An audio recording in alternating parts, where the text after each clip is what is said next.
Jadi hari ini kita akan bahas tentang basic dasar tentang okultisme. Basic dasar okultisme itu adalah pemanggilan arwah. Apa saudara? Pemanggilan arwah. Ada yang Shalom. Kita akan membahas tentang setan. Ngomong sama sebelahnya, kamu bukan setan. Nah, saudara, saya masih ingat waktu saya belajar ilmu gaib sebelum saya bertobat. Di situ saya baru mengerti kenapa orang yang belajar ilmu gaib banyak yang gila. Di situ guru saya memberitahu saya, kekuatan roh itu segini, kekuatan manusia itu segini. Begitu kekuatan roh ini masuk, maka orang itu tidak kuat jadi gila. Jadi kamu kalau ingin mempelajari kekuatan gelap itu, sebelum saya bertobat guru saya berkata, kamu harus punya kemampuan kekuatan manusia 2 kali lipat melebihi manusia biasa untuk mengimbangi kekuatan roh. Nah, apa yang terjadi? Di situ saya dilatih keras sekali. Nah, kadang orang itu berpikir, misalnya punya belajar ilmu mengambang di atas air. Dipikir hanya baca mantra, peng, langsung jalan di atas air. Tidak bisa. Itu harus ada kekuatan fisik juga.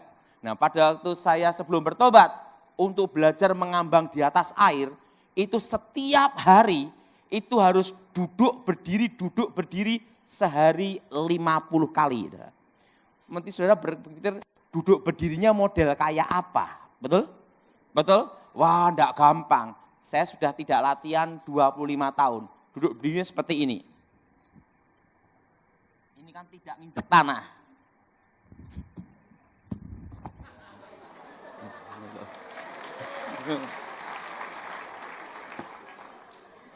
Sehari 50 kali. Dan kalau menghadap guru itu seperti ini. Gitu. Bayangin, itu sehari 50 kali. Bayangkan.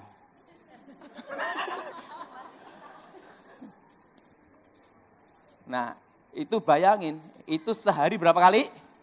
50 kali. Nah, sehingga begitu fisik kuat, baru roh masuk. Teng, langsung gitu. Tetapi kalau fisik tidak kuat, gila. Nah, makanya orang yang belajar ilmu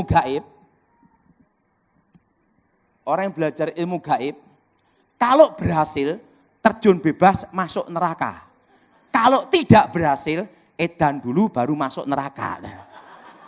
Siapa yang mau daftar? Jadi hari ini kita akan bahas tentang basic dasar tentang okultisme.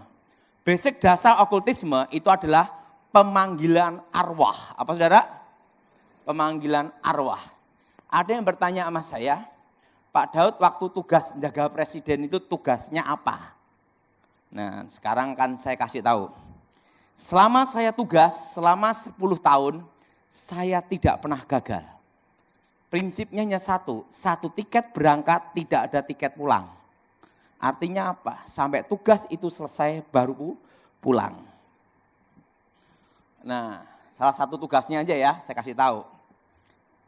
Satu kali saya dipanggil jenderal, Daud sini, siap. Kamu ingin Natal aman? Siap. Tangkap hidup mati Nurdin M. Top. Itu masih tugas yang kecil aja. Setelah itu, kamu dipanggil ibu menghadap ke Cikeas. Jadi saya itu perintah langsung dari Ibu Ani Yudhoyono. Langsung ke Cikeas. Udah. Yang bisa nangkep orang punya ilmu menghilang adalah bekas orang yang menghilang. Siap. Ini profilnya. Jadi penangkapan Nurdin itu perlu waktu 7 tahun. Dan itu gagal. Waktu mau ditangkap Sandi Yuda. Sandi Yuda itu dari Kopassus. Waktu jarak 5 meter, ting menghilang. Setelah itu disergap di Temanggung. Di Temanggung, nah itu waktu di Temanggung dikepung sama Kapolda Jawa Tengah Alex Bambang Riyatmojo. Berondong peluru. Nurdin berjalan di tengah-tengah polisi. Itu yang sebenarnya. Maka untuk mengalahkan orang punya ilmu menghilang adalah bekas orang yang menghilang. Izin. Berapa tim dibentuk? Kamu sipil, tidak boleh eksekusi. Tapi kamu akan didampingi. Pertama, Kolonel Abdul Rahib Sirgar dan grup 2 Kopassus. Kedua, dari polisi Kapolda Jawa Tengah, yaitu Alex Bambang Riyatmojo. Tugas kamu, beritahu titik lokasi, hilangkan ilmu, setelah itu tim masuk. Siap. Dan Ibu Ani ngasih perintah, langsung jalan langsung. Nah, pengejaran sebenarnya ada di Lampung. Nah, saya deteksi dulu. Karena kalau dulu sebelum saya bertobat, punya ilmu menghilang, kan bisa kebaca signalnya. Begitu dia gunakan sekali aja, pasti ketangkep. Nah, kenapa? Yang tahu tentang setan adalah bekasnya setan. Nah, betul? Nah, begitu dia gunakan sekali, tek, di Jawa Tengah. Izin Jenderal, posisi ada di Jawa Tengah, sekitar pinggir kota Solo. A2, A1, A3, A4. Izin, A2, tahu kampung tidak tahu tempatnya. Oke, itu masalah mudah. Sandi Yuda, Densus, semua terjun. Bin, terjun semua. Nah, Daud sekarang udah tahu tempatnya. Sekarang tugas kamu. Saya doain dalam nama Yesus. Segala setan roh jahat keluar. Begitu setannya keluar, langsung telepon. Izin, Jenderal, sama tim operasi. Izin, sekarang kekuatan sudah netral, tidak berfungsi. Dalam 3 jam, tidak bisa digunakan. Tim boleh masuk. Dor, selesai. Langsung Jenderal berkata saya, Daud, siap Jenderal. Ada 2 pilihan, pilih salah satu. Uang atau nama? Siap, uang.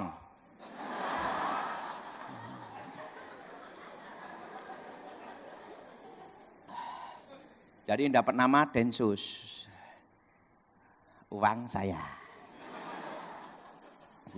Dasar kamu pinter juga kamu. Nah, saya itu, udah, itu salah satu operasi. Jadi Nurdin M. Top, Dr. As-Sahari, dan penggagalan bom Jati Asih, saya semua. Nah, itu masih sebagian kecil aja. Masih banyak tugas-tugas yang diberikan ke saya. Tapi semua itu karena Tuhan. Amin. Nah, 10 tahun saya menjaga negara. Tugas saya langsung di bawah Kasat begitu. Nah, jadi 10 tahun saya itu jarang pulang. Nah, saya lihat anak saya udah gede. Saya pikir kan tahun 2013 saya nemui Kasat, izin Jenderal, siapapun presidennya 2014 saya tidak jaga lagi. Makanya saya tidak ke Pontianak itu kira-kira 10 tahun lebih, hampir 15 tahun. Karena saya tugas itu, tugas khusus. Suatu waktu dibutuhkan langsung siap. Nah waktu itu siapapun presidennya saya tidak jaga lagi, 2014. Tapi negara memerlukan kamu diaktifkan kembali. Nah, kapan kamu mundur? 2014 siapapun presidennya saya tidak jaga lagi. Bulan kapan? 6 atau 7 tanggal 9. Udah, 2014 saya mundur. Nah, makanya 10 tahun zamannya SB, teroris langsung diatasi. Karena apa? Disitulah saya ditugaskan untuk pengamanan negara. Nah setelah itu 2014 saya mundur, TV One, Prabowo menang. Metro TV, Jokowi menang.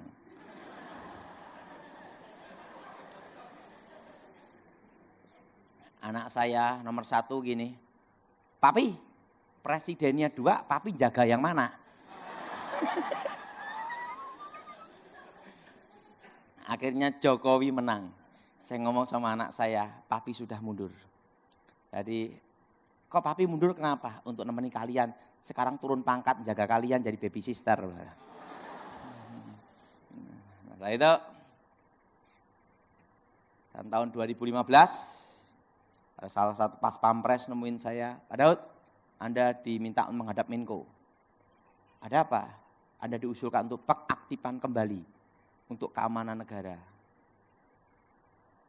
Nah di situ istri saya ngeliatin saya, waduh udah 10 tahun dah ini, kapan selesainya kan gitu lah. Saya ngomong, izin, saya balik ke gereja aja. Jadi saya kembali ke gereja.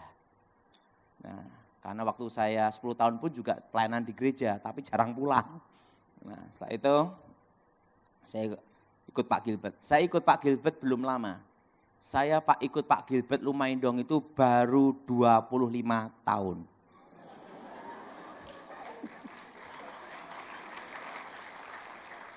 Dan saya tidak pernah yang namanya berontak, mecah didikan gereja, ribut, enggak pernah. Karena apa? Karena kita ini ada doktrin. Nah mungkin doktrinnya Anda dengan saya beda. Karena sejak kecil saya itu didoktrin. Doktrin seperti ini. Kalau engkau ikut satu komando, satu komandan, sekalipun dia salah atau benar, kamu enggak boleh ninggalin. Apapun terjadi kau jaga dia sampai titik darah penghabisan. Tapi kamu enggak boleh ikut salahnya.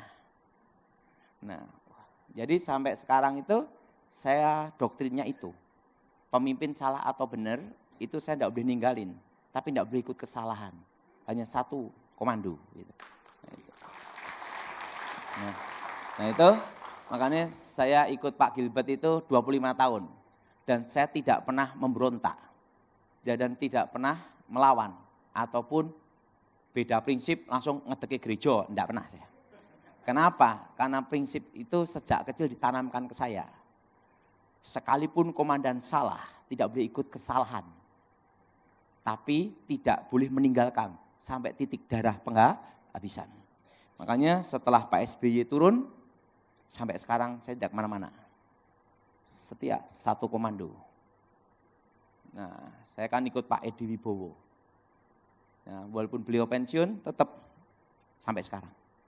Saya tidak kemana-mana. Satu jalur, jalur merah. Komando. Nah itu. Jadi sampai sekarang saya ikut Pak Gilbert ya dari saya bertobat sampai sekarang. Nah, kadang saya itu juga bingung di Kristen ini ribut sebentar, mecah didikan gereja. Setan bisa protes. Setan aja enggak pernah berontak sama Lucifer ya. Nah, hari ini kita akan membahas tentang pemanggilan arwah. Mari kita buka Alkitab kita dalam kitab 1 Samuel pasal 28. Kitab 1 Samuel pasal 28 ayat 9 sampai dengan ke-20.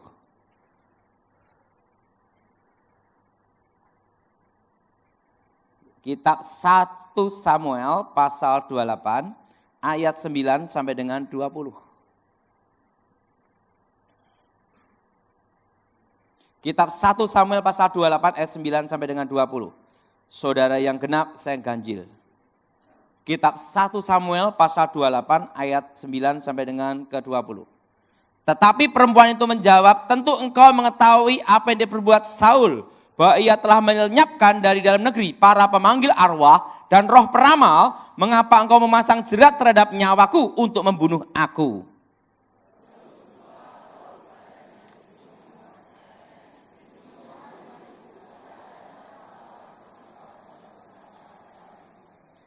Sesudah itu bertanyalah perempuan itu, siapakah yang harus kupanggil supaya muncul kepadamu? Jawabnya, panggillah Samuel supaya muncul kepadaku.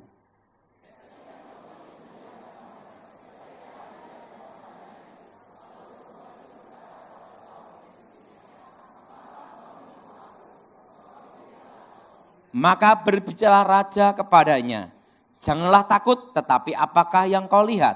Perempuan itu menjawab Saul, aku melihat sesuatu yang ilahi muncul dari dalam bumi.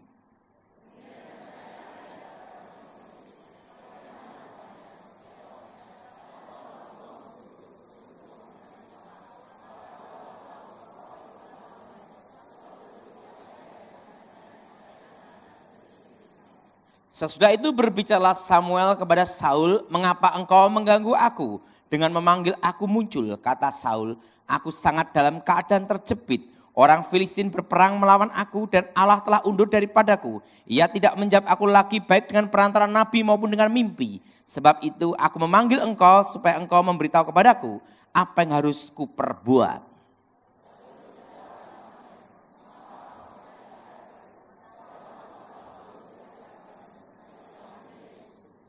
Tuhan telah melakukan kepadamu seperti difirmankannya dengan perantaranku, yakni telah mengoyakkan kerajaan dari tanganmu dan telah memberikan kepadanya orang-orang lain kepada Daud.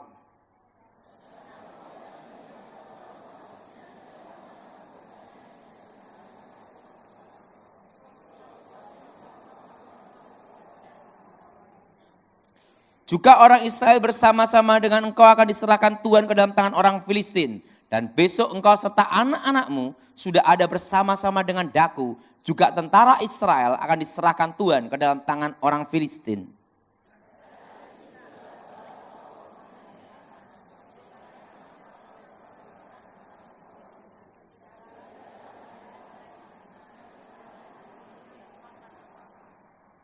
Ada satu perbuatan yang salah dan fatal dalam diri Saul. Waktu Tuhan tidak menjawab melalui nabi. Waktu Tuhan tidak menjawab melalui mimpi maupun penglihatan, maka Saul mengambil jalan pintas, jalan sesat, yaitu untuk memanggil arwah Samuel. Yang jadi pertanyaan, apakah itu arwah Samuel? Perlu sudah tahu tentang pemanggilan arwah itu sudah ada sejak zaman sebelum Abraham. Kenapa ada pemanggilan arwah dan penghormatan arwah? Pertama, dipercaya ada kehidupan setelah kematian. Apa saudara? Apa saudara? Ada kehidupan setelah apa? Kematian. Yang kedua, dipercaya arwah orang yang sudah meninggal, tahu masa lalu dan masa yang akan datang, yang disebut namanya roh peramal. Makanya peramal itu menggunakan arwah orang mati. Karena dipercaya tahu masa lalu dan masa yang akan datang. Dan yang ketiga, dipercaya arwah orang yang sudah meninggal, terutama orang suci atau sakti, bisa menjadi pengantara Allah dan manusia. Antara dewa dan manusia. Maka ada namanya itu penghormatan arwah leluhur. Nah, makanya ada orang ke kuburan, sembahyang di kuburan. Dipercaya apa? Supaya doa-doanya dihantarkan ke arwah orang yang sudah meninggal ini untuk dihantarkan kepada Yang Maha Kuasa. Dan sampai sekarang kepercayaan itu masih ada. Betul? Betul? Karena apa? Dipercaya arwah orang yang sudah meninggal yang dianggap sakti atau suci bisa menjadi pengantara antara Allah dan manusia, antara dewa dan manusia. Dan yang keempat, dipercaya arwah orang yang sudah meninggal punya kemampuan kekuatan supranatural. Dan yang kelima, ini yang paling parah.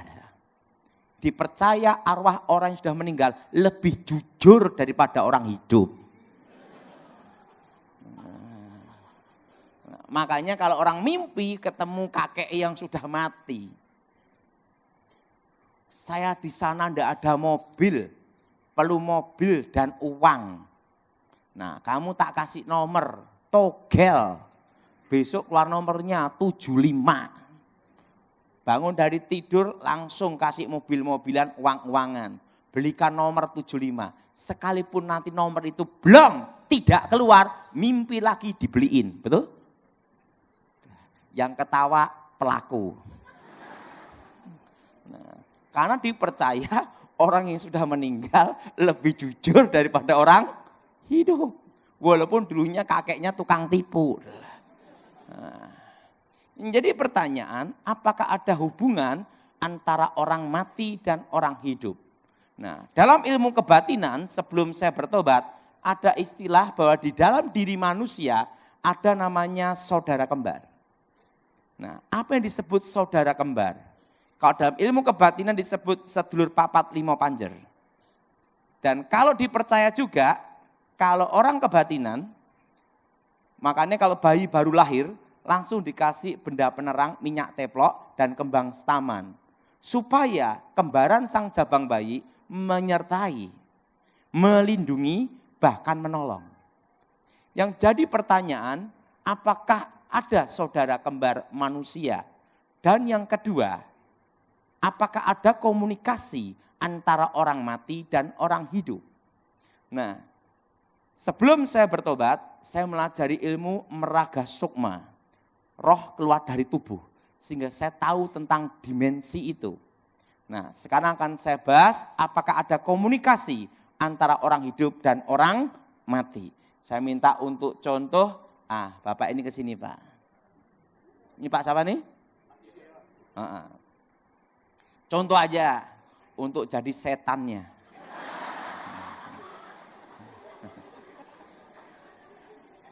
Nah, saya minta yang baju putih sini Pak. Nah, saya itu kan sesuai contoh. Nah, ini namanya setan gundul. Contoh aja. Nah, ini jadi malaikatnya. Yang jadi malaikat senang sekali, yang jadi setan gini. Nah, saya minta Bapak ini ke sini, Pak. Ini sini. Jadi saya beritahu tentang pemahaman pemanggilan arwah. Nah, ini contoh aja, saya kasih nama bejo. Tahu enggak arti bejo? Selalu beruntung, hoki lah. Hoki. Nah, sebelum sebesar ini, pasti dia pernah menjadi seorang bayi. Betul? Sekarang gini, oe. Kan enggak mungkin langsung ngomong haleluya, bubar ada. Langsung di sini ada setan. Kenapa ada setan? Alkitab berkata, iblis seperti singa yang mengaum-ngaum mengelilingi kita. Jelas? Nah, di sini ada malaikat. Haleluya. Kenapa ada malaikat? Alkitab berkata, malaikat Tuhan berkemah di sekeliling kita. Karena orang tuanya orang Kristen.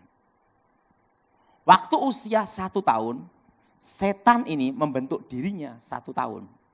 Tapi malaikat tidak berubah bentuk. Usia 17 tahun, setan ini membentuk dirinya 17 tahun. Tapi malaikat tidak berubah bentuk. Usia 18 tahun dia murtad menyangkal Tuhan. Malaikat pulang. Dia belajar ilmu gaib, ilmu kebatinan. Bertapa gini. Pertama kali dia akan melihat roh adalah ini. Yang gini ngadep sini, yang wujudnya sama seperti dia. Makanya kalau orang bertapa, langkah awalnya dia adalah melihat dirinya sendiri. Makanya kalau yang tahu bahasa saya ini adalah orang kebatinan. Yang bergaul ilmu gaib. Pertama kali dia lihat adalah dirinya sendiri. Dan roh ini pula yang pertama kali masuk. Untuk menghubungkan roh-roh yang lain. Usia 70 tahun mati, sekarang mati, innalillahi. Karena tidak dalam Tuhan, contoh aja. Karena tidak dalam Tuhan, langsung ke dunia orang mati. Detik itu juga dunia arwah. Terpisah di antara orang hidup. Tetapi yang di kuburan adalah ini. Yang wujudnya sama dengan ini. Baik suara, cara bicara, hobi, semua sama. Kenapa? Karena roh ini mendampingi sejak lahir. Dan roh ini pula yang menghantui anak cucunya ini. Makanya orang kalau mimpi ketemu orang yang sudah mati, semua pasti sama. Karena roh inilah yang mendatangi anak cucunya ini. Makasih. Nah, dalam dunia gaib, ini tentang dunia gaib, bahwa di alam nyata ada namanya alam gaib. Arti gaib itu adalah rahasia misteri. Dunia gaib berbeda dengan dunia nyata. Dunia nyata dengan dunia gaib itu tidak berbenturan tetapi tidak menyatu. Nah, dulu sebelum saya bertobat, dunia gaib disebut bayangan dari bumi. Apa saudara? Nah, dan di situ ada perbedaan, kalau di sini siang, di alam gaib malam. Kalau di sini malam, di alam gaib siang. Makanya dukun itu semua praktek malam hari. Karena di alam gaibnya siang. Nah, jam 12 siang, malam berarti jam 12 siang. Dan alam gaib yang ada di Indonesia berbeda dengan alam gaib di Amerika. Karena beda teritorial dan waktu. Makanya setan Indonesia sama setan Amerika beda tempat. Beda budaya, beda kepercayaan. Nah, makanya sehebat ilmu apapun yang ada di Kalimantan, begitu nyebrang laut, masuk ke wilayah Jawa, itu langsung kekuatan berkurang 90%. Karena setan Kalimantan mau masuk Jawa harus ada izin mutasi.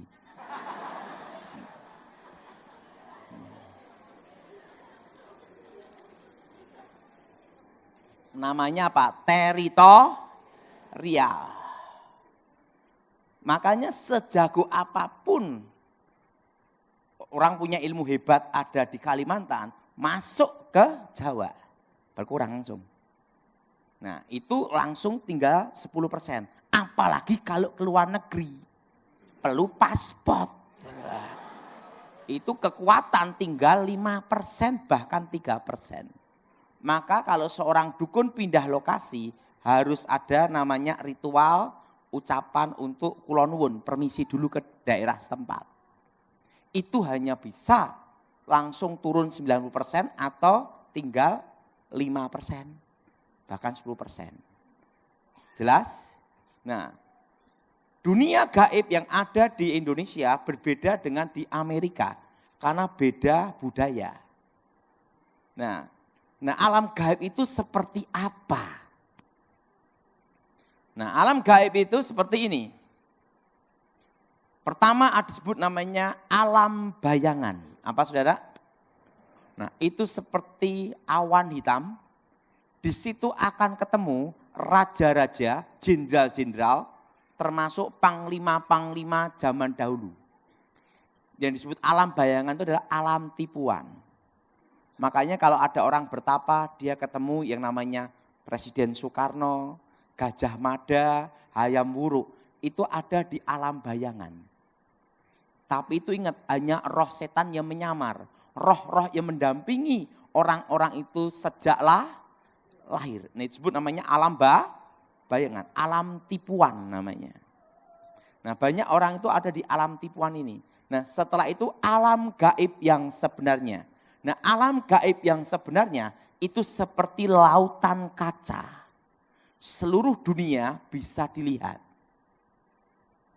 Makanya sebenarnya tentang alam gaib di Alkitab itu ada. Waktu Yesus dicobai, iblis menunjukkan kerajaannya.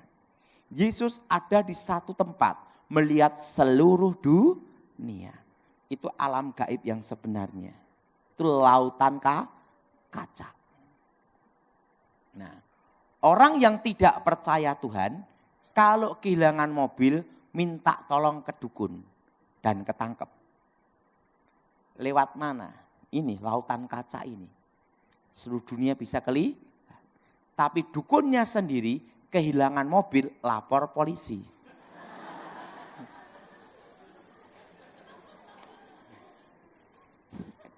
Kenapa? Karena setan tidak pernah memberi manusia gratis. Itu ada harga yang harus dibayar. Bangkrut, miskin seumur hidup. Makanya dukun itu tidak akan menggunakan ilmunya sendiri. Orang yang tidak percaya Tuhan, kalau sakit pergi ke dukun. Dukun sakit pergi ke dokter.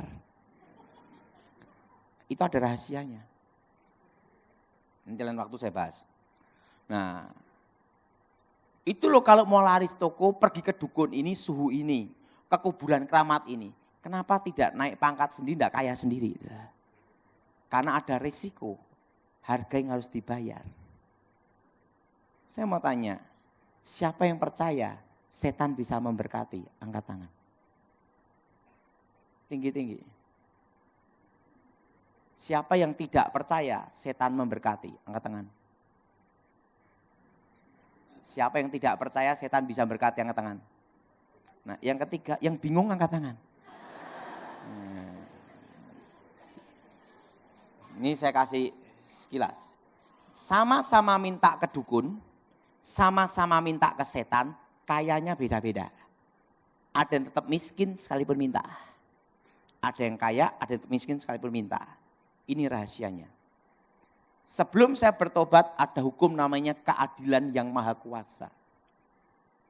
Orang baik, orang jahat, orang beragama, tidak beragama, ateis atau bukan. Semua bisa merasakan cahaya matahari. Betul? Betul? Siapa yang setuju angkat tangan? Demikian karena keadilan yang maha kuasa. Bahwa manusia di bawah kolong langit ini diberinya berkat rezekinya masing-masing.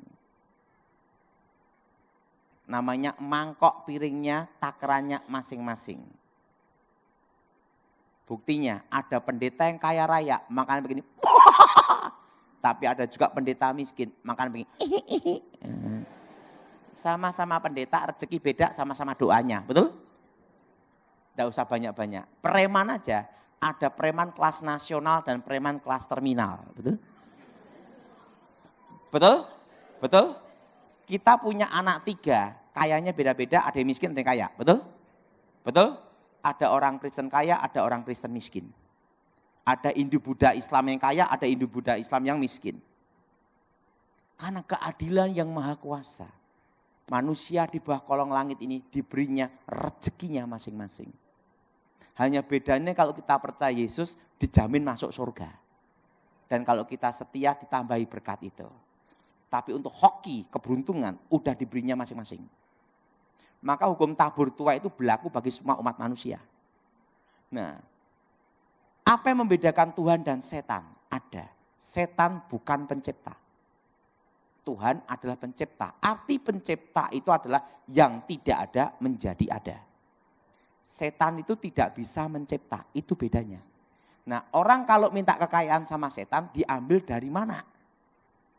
Rezeki anak cucunya. Kalau hoki anak cucunya itu besar, orang tuanya kerja apapun berhasil. Tapi setelah orang tuanya mati, anak cucu ini kerja apapun gagal, bangkrut, habis. Kenapa? Karena rezekinya sudah diambil duluan sama orang tuanya. Maka Alkitab berkata setan itu pencuri. Jelas? Jelas? Nah, kalau anak cucunya itu tukang ojek, tukang becak, sekalipun minta ke setan tetap becak. Karena tergantung rezeki hoki anak cucu. Jelas? Jelas? Jelas? Dan kutukannya ada.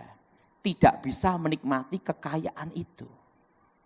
Nah, coba Bapak ini berdiri, Pak. Anda dikasih kaya, hari ini kaya. Berapa tahun kemudian terkena kutukannya. Tidak bisa menikmati kekayaan, stroke, sakit gula. Nah, setelah itu anak edan, anak gila, istri dibawa ke neraka, tapi kaya, mati ke neraka, mau? Nah, pikir dulu. Dan itu pun ingat, setan bukan pencipta. Nah, makanya orang kalau minta kekayaan setan, ingat saudara, tidak bisa mati. Dan yang kedua, rezekinya itu bukan dari setan, diambil anak cucu. Setelah orang tuanya mati, selesai ini. Nah, kenapa dukun tidak minta sendiri? Dia tahu rezeki anak cucunya bokek. Sekalipun minta tetap bokek. Nggak bisa. Kalau setan itu bisa berkati, enggak ada dukun praktek, tahu enggak? Minta kayak sendiri-sendiri, betul? Kenapa? Karena tahu rahasia ini. Jadi kalau saudara mimpi ketemu kakek nenekmu, orang tuamu yang sudah meninggal, itu bukan arwah mereka. Itu ada di namanya alam bayangan. Jelas? Alam apa saudara? Alam bayangan. Nah, Pak, bagaimana tentang kitab Samuel ini? Ini banyak perdebatan di sini. Yang bisa menjawab ayat ini adalah bekas dukun. Karena yang praktek. Nah, sekarang saya jelasin apakah ini arwah Samuel atau bukan. Pertama, roh itu dipanggil. Dalam konteks perdukunan, suatu roh bisa dipanggil, pangkatnya lebih rendah dari sang pemanggil. Presiden panggil menteri, karena presiden lebih tinggi dari menteri. Menteri panggil presiden, menterinya dipecat, betul? Nah, nabi sama dukun, pangkatnya tinggi mana? Nabi. Kenapa roh ini bisa dipanggil? Berarti kan di bawah dukun, betul? Betul? Kedua, muncul dari dalam bumi. Sesuatu yang ilahi muncul dari atas. Elia dan Musa. Waktu Yesus menampakkan diri kemuliaannya. Datang dari atas. Roh ini muncul dari dalam bumi. Ketiga, konteks ilahi. Konteks ilahi ini bukan konteksnya Saul penyembah Yehova, Allah yang hidup. Tapi konteks seorang dukun, Saul sendiri tidak lihat. Dalam pemanggilan arwah, kesurupan, blek, bangun, suaranya persis gini-gini. Yang lihat itu dukunnya. Pasiennya hanya mendengar suaranya, apa yang disampaikan dukun, namanya mediator. Kok tahu Pak Datuk praktek? Saul sendiri tidak lihat. Arti konteks ilahi di sini, konteksnya seorang dukun. Dewa Dewi. Jelas? Yang keempat, nubuatnya tidak terjadi. Saul, engkau dan anak-anakmu bersama aku besok mati. Arti besok ini betul-betul besok, bukannya besok Indonesia. Kalau kita janji sama orang Indonesia jelas, tahun, tanggal jelas. Kenapa? Tahun depan pun masih besok, betul? Betul? Betul? Apalagi waktu jadwal bayar utang, betul enggak? Hati-hati itu. Arti besok betul-betul besok. Ingat, tidak semua keluarga Saul mati. Pertama, Isi-Boset, anak kandung Saul, tidak mati dalam pertempuran. Menggantikan Saul menjadi raja sementara. Walaupun akhirnya dibunuh oleh pengawalnya sendiri. Tapi tidak mati besoknya. Enggak. Kedua, Mefiboset, cucu Saul, anak Yonatan, masih hidup. Jadi tidak semua keluarga Saul mati di hari pertempuran itu. Berarti nubuatnya tidak terjadi. Karena engkau bersama anak-anakmu besok mati. Kan gitu dah. Tidak semua keluarga Saul mati. Yang kelima, dari buahnya lah kamu akan tahu.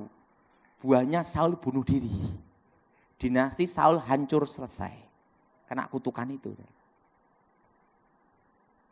Nah, orang yang memanggil arwah orang mati akan terkena namanya kutuk alam kubur. Apa kutuk alam kubur? Akan terjadi banyak musibah bencana dan kemiskinan. Namanya kutuk alam kubur. Indonesia ini harusnya menjadi negara kaya di dunia nomor berapa? Bayangin, tongkat dilempar jadi pohon. Karena tongkatnya dari pohon singkong. Betul? Betul? Lempar pohon singkong. Nah, emas ada, batu bara ada, uranium aja ada. Hutan kaya, hasil laut melimpah. Tapi Indonesia, negara miskin nomor berapa di dunia, utangnya banyak. Kenapa? Karena banyak para pemimpinnya memanggil arwah orang mati. Pemanggilan dan komunikasi dengan arwah untuk minta petunjuk. Maka Indonesia ini dilingkupi kutukan, namanya kutuk alam kubur.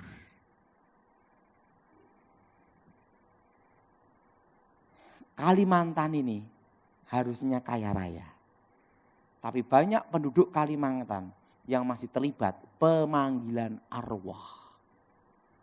Langit menjadi tembaga, tanah menjadi besi. Namanya kutuk alam kubur.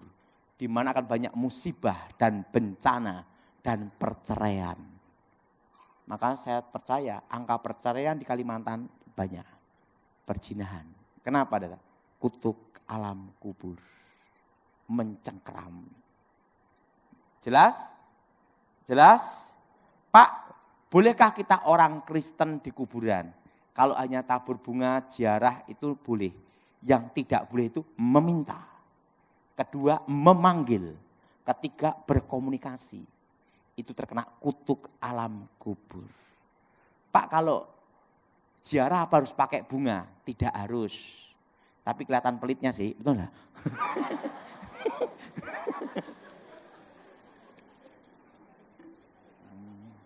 Tidak ada urusan sebenarnya. Jelas saudara?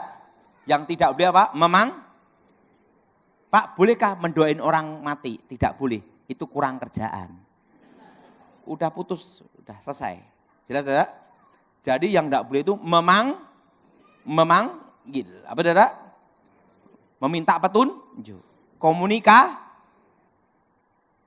Jadi kalau sudah mimpi ketemu orang yang sudah mati sering ketemu itu, berarti masih ada kutuk alam kubur yang mengikat. Harus diputuskan. Jelas? Namanya kutuk apa? Alam kubur. Nah, jadi Indonesia itu terkena kutukan itu. Harus diputuskan. Perhatiin, di Indonesia ini banyak sekali bencana. Betul? Betul? Banyak apa? Musibah. Harus diputuskan dalam nama Yesus. Jadi kalau kita mendoain orang mati tidak boleh. Nah kan ada minta dipoto kakeknya. Kek, cucu minta pandai ya kek. Gimana mau ngasih pandai? Wong kakeknya JSD enggak lulus.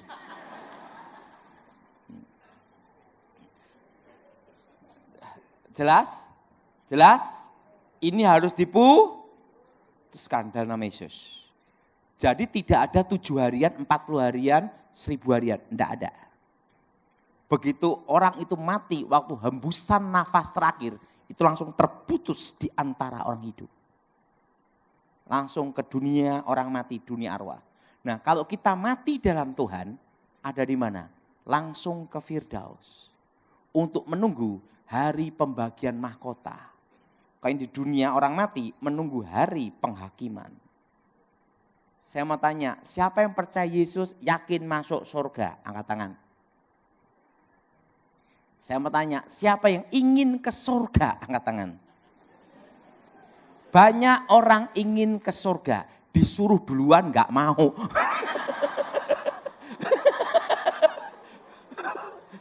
Betul? Betul? Siapa yang mau duluan? Angkat tangan.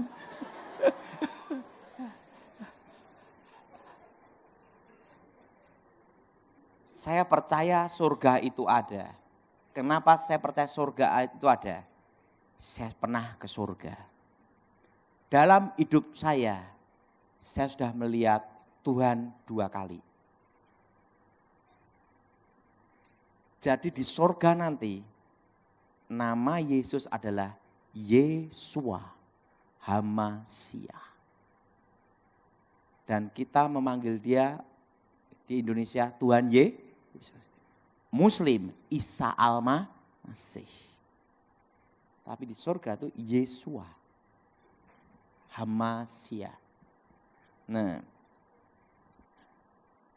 saya sebenarnya waktu lulus sekolah Alkitab tidak mau pelayanan. Karena pelayanan ini banyak proyek thank you-nya. Proyek terima kasih. Jemaat yang pelit sama murah hati, banyak yang pelit. Udah doa capek-capek, dalam nama Yesus, sampai ludah habis. Mau pulang, terima kasih pendeta, pulang pergi bayar sendiri. Karena itulah saya ambil keputusan saya bisnis. Saya bisnis sejak tahun 96. Saya umur 25, saya udah punya pabrik plastik. Dan saya tidak ada utang bank. Ini rekor saya sebelum saya bertobat. Termasuk saya bertobat. Saya seumur hidup tidak pernah utang bank. Dari saya lahir. Tapi rekor itu turun gara-gara istri saya. Tahun ini utang. Gara-gara apa? Istri saya ngomong, papi kita belum pernah ngerasakan utang.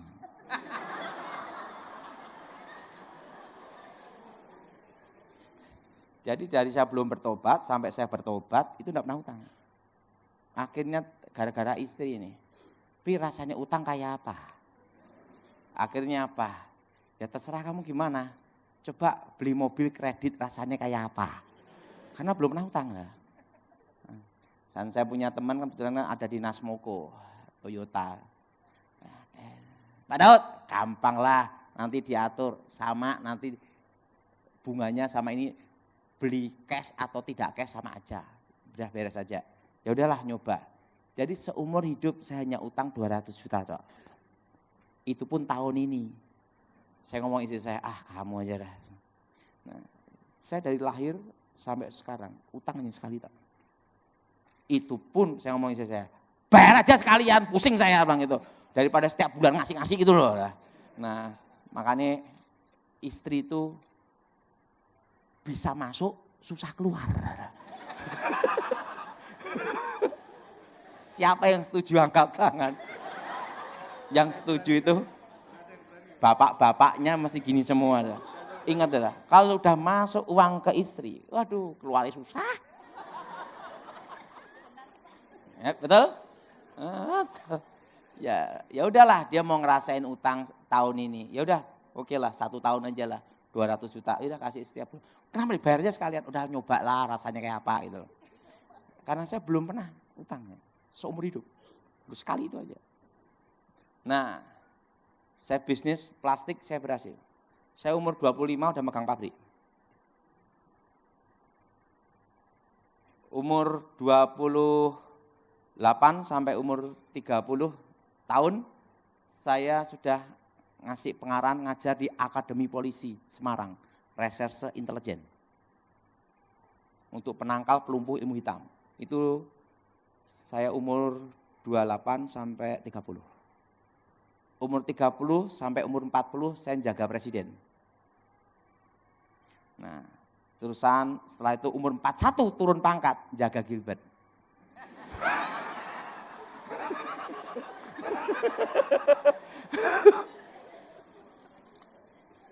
Turun apa? Turun pangkat. Saya ikut Pak Gilbert 25 tahun. Kalau saya tuh sekalipun repot apapun, ditelepon saya jalan. Misalnya ini ya, sebenarnya ini saya ada urusan langsung berangkat. Nah, setelah saya bisnis, saya berhasil. Saya lupa panggilan Tuhan. Lupa panggilan Tuhan yang memanggil saya pelayanan. Karena saya lihat jadi pendeta susah. Iman terus kapan selesainya gitu loh lah. Ya, udahlah. Waktu saya doa pagi, Tuhan bicara, Daud ada apa Tuhan? Sudah waktunya kamu pulang ke rumah Bapak. Ha? Matilah. Saya ngomong sama Tuhan, Tuhan, beri aku waktu. Kalau umurku boleh diperpanjang, aku melayani Engkau sungguh-sungguh. Tapi beri aku waktu, walaupun hanya sesaat. Tuhan berkata, pulang. Makanya saudara yang pelayanan bandel-bandel, Tuhan ngomong pulang. Yang banyak bikin masalah, balik aja. Kan gitu. Tuhan enggak mau pusing ya. Saya ngomong sama Tuhan, Tuhan beri aku waktu. Saya bayangkan kalau saya mati modelnya kayak apa.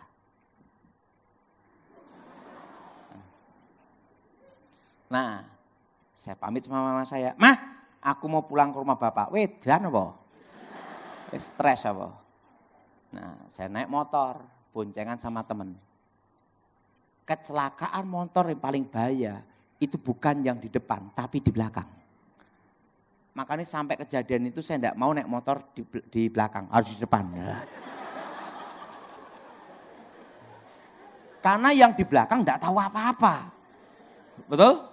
Nah, saya naik motor. Wah, teman saya kencang ngebut. Wah, gini dia. Ada truk itu jalan kencang juga.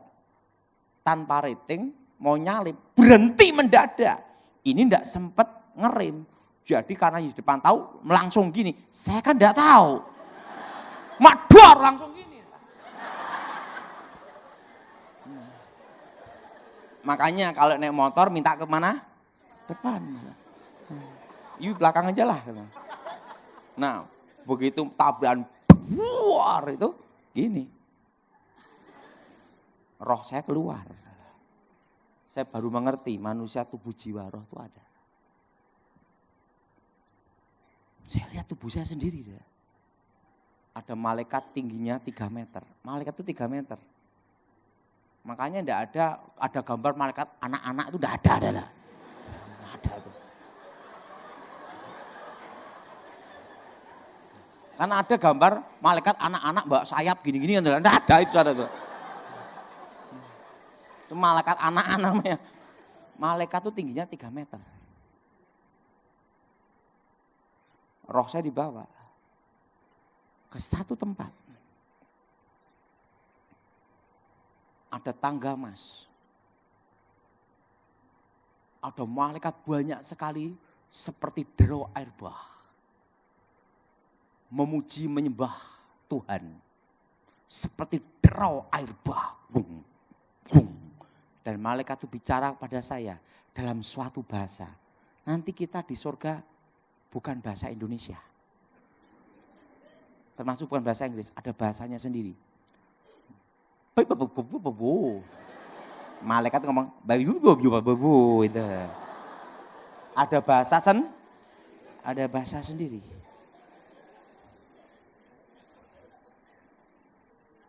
Tapi saya ngerti. Malaikat berkata, sebelum menghadap yang maha kuasa, engkau harus masuk satu ruangan dulu. Ruang maha kudus. Karena engkau dilayakkan untuk masuk ruangan itu.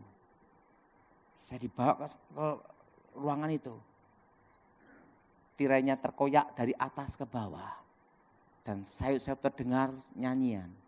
Biar awan kemuliaanmu, itu lagu saya yang diberikan Tuhan. Turunlah memenuhi bait sucimu ke derau air bah. Malaikat itu berkata apa? Sebelum lagu-lagu pujian penyembahan dinyanyikan di bumi, terlebih dulu dinyanyikan di surga. Jadi lagu baru kita di bumi itu expired semua sebenarnya. Sana itu baru terus. Di sana tidak ada siang dan malam, tidak ada. Saya lihat tabut perjanjian. Malaikat itu berkata, apa yang dilihat Musa di gunung itu tentang kemah suci adalah gambaran dari tempat ini. Jadi yang dibuat Musa itu adalah replikanya. Aslinya ada di surga. Saya lihat itu, kemah itu. Mari engkau menghadap yang maha kuasa. Saya kembali ke tempat itu. ke tangga emas itu. Tidak ada matahari, bintang, dan bulan. Tidak ada. Karena yang di tahta itulah yang menyinari seluruhnya. Dan yang di tahta itu bicara, Daud, Daud, Daud, Daud. Sebenarnya engkau sudah waktumu di tempat ini. Dan ingat, di surga tidak ada orang mati. Saat ini surga hanya ada Tuhan dan malaikat. Sebenarnya engkau sudah waktumu ada di tempat ini. Tapi karena umurmu minta diperpanjang, maka umurmu akan kuperpanjang. Sebelum dunia dijadikan, sebelum dunia dibentuk, aku sudah mengenalmu dan menentukanmu. Baru saya ngerti. Kita ini percaya Tuhan, udah dikenal Tuhan sebelum dunia dijadikan. Nah, sebelum dunia dijadikan, aku sudah mengenalmu. Dan sebelum dunia dibentuk, aku sudah menentukanmu. Nah, setelah itu Tuhan ngomong, tapi karena kau minta umurmu diperpanjang di muka bumi, umurmu diperpanjang di muka bumi. Aku adalah aku, akulah YHWH, Yahweh. Akulah Yesua Hamasia. Sebelum kau kembali ke muka bumi, akan kutunjukkan apa yang akan terjadi atas hidupmu dan bangsamu di masa depan. Akulah Alfa, akulah Omega. Kayak layar lebar. Hari-hari yang akan terjadi. Indonesia akan dipulihkan Tuhan 25 tahun. Dimulai krisis 98. Tapi sebelum pemulihan Indonesia akan terjadi krisis ekonomi. Anginnya akan dimulai 2018, 2019, 2020. Krisis. Stagnat. Itu bulan 6, bulan 7, 2020. Tidak maju, tidak mundur. Sampai 2023. Indonesia mengalami pemulihan ekonomi. Nah, jelas? Jelas? Nah, Indonesia terpecah menjadi 3 negara. 1, Timor Leste sudah lepas. Kedua akan menyusul. Hari yang akan terjadi. Yang 2 mana Pak Daud? Tidak dikasih tahu. Pokoknya 2 menyusul. Hari yang akan terjadi. Santuan ngomong, mari kutunjukkan di rumah Bapakku banyak tempat tinggal. Saya diajak jalan satu tempat. Saya tanya sama Tuhan, Tuhan kapan engkau datang? Engkau tidak perlu tahu masa dan waktunya. Karena tidak ada seorang pun nabi atau malaikat yang tahu kapan aku datang. Tapi yang perlu engkau tahu, aku menyertai umatku sampai kesudahan zaman. Nah, setelah itu, jadi tidak ada yang tahu kedatangan Tuhan. Mari kutunjukkan. Apa yang kau tanyakan, ku jawab. Kecuali 1 kedatangan. Saya diajak jalan satu tempat. Lantainya emas semua. Dan di situ ada tembok kayak benteng air mengalir. Kayak terbuat dari apa? Batu blue safir, batu emerald, batu paparaca, batu cat eye. Dan batu mulia semua. Yang tidak ada adalah batu ake. Jadi yang ada itu batu ruby, batu emerald, batu blue safir, batu paparaca. Setelah itu yang kelima, yaitu apa saudara? Batu cat eye, mata kucing. Jadi semua batu muli dan di sana tidak ada batu ake. ngomong sebelahnya, batu ake. Dan apa yang terjadi? Saya diajak jalan. Tuhan, aku ingin tahu siapakah jodohku di masa depan. Kalau dikasih yang gini, lebih baik enggak balik. Betul? Lebih baik enggak apa? Lebih baik enggak balik saya. Langsung ditunjukkan. Jadi apa yang akan terjadi dari awal sampai akhir, itu sudah ada di sana. Ke layar lebar gitu. Hari-hari yang akan terjadi. Ada seorang perempuan rambut lurus. Mau lihat wajahnya ditutup. Tuhan, nyari rambut lurus kan jutaan, gimana nyarinya? Nanti engkau akan ketemu di satu tempat. Ada seorang anak perempuan kecil gini-gini. Ngeliatin saya terus, dia natap saya gini. Saya bertemu anak itu di surga. Gini, ngeliatin saya gini-gini. Siapa itu Tuhan? Itu anakmu di masa depan. Bayangin, saya belum kenal istri saya, udah ketemu anaknya.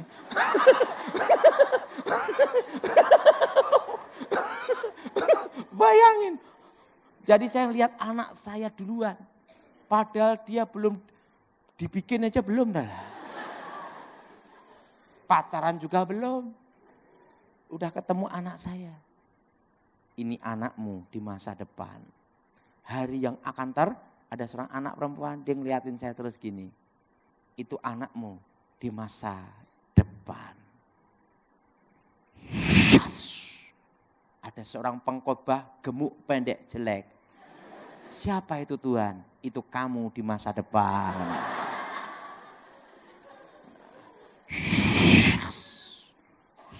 Yes. Hari-hari yang akan terjadi. Yes.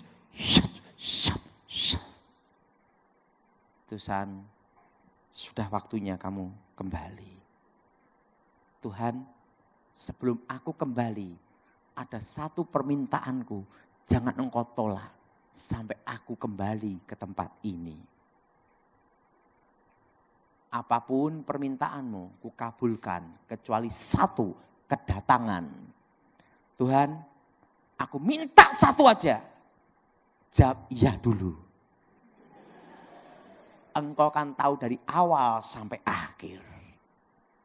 Sudah waktunya balik. Enggak mau, jawab iya dulu. Sudah waktunya balik. Enggak mau, minta satu aja saya. Baiklah, apapun permintaanmu ku kabulkan. Kecuali satu, kedatangan. Tuhan, jangan beri aku kekayaan. Nanti kalau aku kaya, lupa siapa engkau. Dan jangan beri aku kemiskinan, karena orang itu susah, modal hanya nekat. Aku minta satu aja, apa itu? Cukup bisa beli apa-apa.